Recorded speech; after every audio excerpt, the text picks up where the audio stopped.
মই সেটেলমেন্টৰ বিবেকানন্দ পল্লীৰ এজন সাধাৰণ নিৰীহ হিন্দু নাগৰিক। আজি দেখা পালোঁ মোৰ মন্দিৰত মই কুকুৰ পুহি থকাৰ কাৰণটো হ'ল আজিৰ পৰা ৩-৪ বছৰমান আগত মন্দিৰত চুৰি হৈছিলে। তাৰ পিছত কুকুৰ পোহা আৰম্ভ কৰিলে কমিটি মিলি। আজি ৰাতিপুৱা ঘুম থাকি উঠাৰ পিছত পালোঁ এটা কুকুৰ এটা মৰি গ'ল। তো মই গোটেই পাৰাৰ প্ৰতি যিমান মানুহ আছে ৰাইজে ভাবিলে এইটো কিবা কোনো বেমাৰৰ কাৰণত মৰিছে।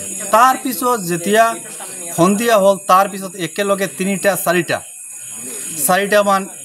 মৰা পৰিলে। কিছুমান এই লোকেল মানুহ যি আছে মোৰ ৰাইজে তেঁতুলৰ পানী টেঙা পানী খোৱাৰ পিছত ভাল এতিয়া ষ্টেবল আছে। বাকী আৰু এটা ইয়াতে আছিলে থানাত, মই যেতিয়া থানাত গৈছিলোঁ তেতিয়া দেখা পালোঁ। এতিয়া অহাৰ পিছত এইবিলাক এই বডিটো ইয়াতে নাই। তাৰপিছত অহাৰ পিছত এই কুকুৰবিলাক কোনে মাৰিছে, এই বিয়া বস্তু নেশাবিলাক বস্তু মানুহবিলাক এই ৰুটত চলি থাকে।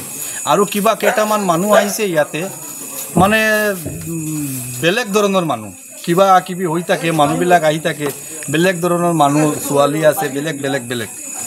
তাৰপিছত অহাৰ পিছতে মই দেখা পালোঁ ইয়াতে, যেতিয়া মই প্ৰশাসনৰ মানুহ আহিছে তেখেতক যেতিয়া দেখালোঁ ইয়াতে বডিটো পৰি আছে। তাৰপিছত পোৱা গ'ল ইয়াতে কিছুমান ডাঙৰ পশুৰ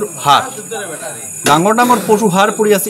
কিবা মানুহবিলাকে কিবা এইটো হিন্দু এৰিয়া হয়, হিন্দু এৰিয়া আগতে আছিল, এতিয়া কিবা খেলিমেলি হৈ গ'ল অলপ। কোনোবা কিবা মন্দিৰৰ জেগাত এই বস্তুখন ৰাখিছে, ইয়াত পেলাই ৰাখিছে।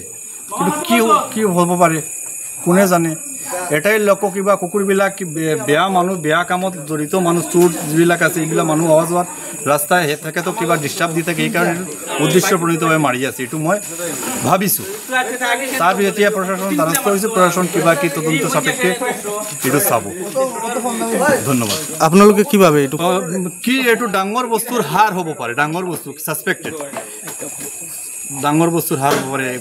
গোটেই ৰাজ্যত এটা কি চলি আছে আপোনালোক দেখা পাইছে, এনেধৰণৰ হ'ব পাৰে। কিবা মাফিয়াৰ কাগজ নজৰত পৰিছে, এইটো ইমান কাম হৈ আছে, আগে ইমান জাগা জমিন বেলেগৰ নামত কৰি থৈ দিছে।